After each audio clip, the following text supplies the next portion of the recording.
Kamu pernah nonton film kriminal dan mikir, ngapain polisi foto TKP sampai puluhan kali dan dari sudut yang beda-beda? Banyak kan karena mereka mau bikin konten. Setiap foto yang mereka ambil bisa jadi senjata di pengadilan atau bisa jadi alasan seorang tersangka bebas. Dan kalau satu sudut aja kelewat, kasus bisa hancur. Di video ini, gue bakal jelasin kenapa dokumentasi TKP itu bukan cuma formalitas. Ini adalah seluruh fondasi dari seluruh investigasi. Mulai dari kenapa polisi foto sebelum menyentuh apapun, kenapa ada urutan wajib yang harus diikutin, sampai kasus nyata di mana foto TKP jadi penentu vonis. Stay sampai akhir, karena ada satu fakta tentang cara kerja kamera forensik yang bikin lo mikir dua kali soal betapa rumitnya investigasi kriminal. Aturan pertama di TKP, jangan sentuh apa-apa sebelum semua terdokumentasi. Bukan lebay, ini soal preservasi realitas. Begitu satu orang masuk dan ngegeser satu benda, sekecil apapun, TKP itu udah bukan TKP original lagi. Jejak kaki, posisi barang, pola darah, semua bisa berubah dalam hitungan detik. Makanya, foto yang pertama yang diambil itu disebut sebagai primary scan documentation. Rekaman kondisi TKP sebelum kontaminasi manusia terjadi. Di kasus pembunuhan, foto-foto ini bisa menjawab pertanyaan, korban dipindahkan atau meninggal di sini, ada perlawanan atau tidak, pintu terkunci dari dalam atau luar. Semua terbaca dari foto. Kalau fotonya ya kurang, jawabannya ya juga kurang. Polisi nggak foto sembarangan. Ada protokol baku yang disebut 3-level documentation. Yang pertama, diambil dari jauh untuk menunjukkan konteks. Ini TKP-nya di mana, gedung, kamar, jalan, posisinya relatif ke lingkungan sekitar seperti apa.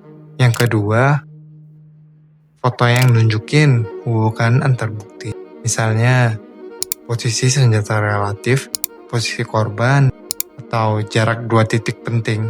Dan yang ketiga, luka, sidik jari, pola darah, noda, tulisan, apapun yang mikro tapi krusial.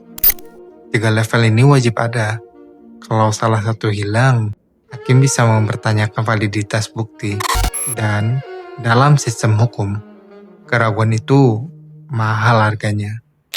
Nah, ini yang sering bikin orang nanya, kenapa harus dari banyak sudut?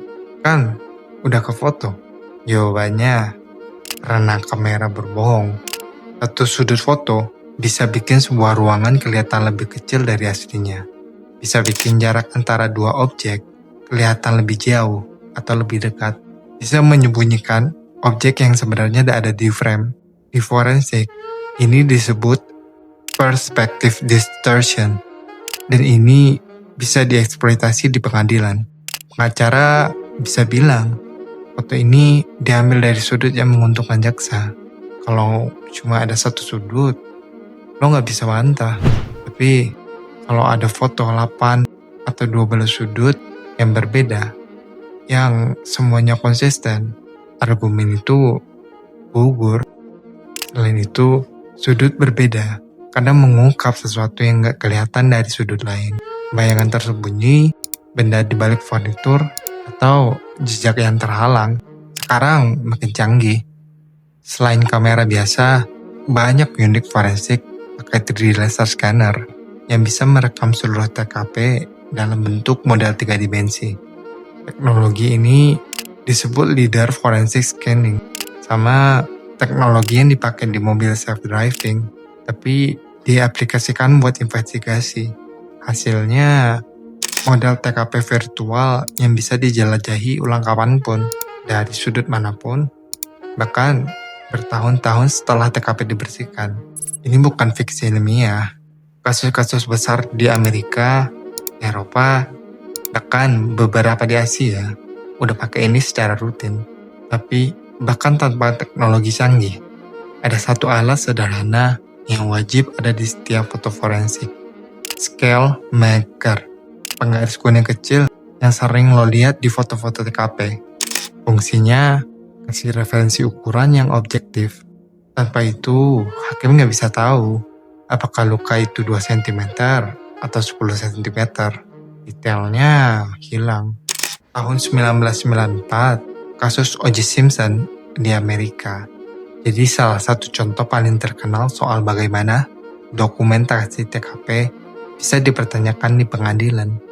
Tim pengacara Simpson berhasil menanam keraguan soal cara polisi mengumpulkan dan mendokumentasikan bukti. Salah satunya soal foto yang dianggap tidak konsisten dengan prosedur.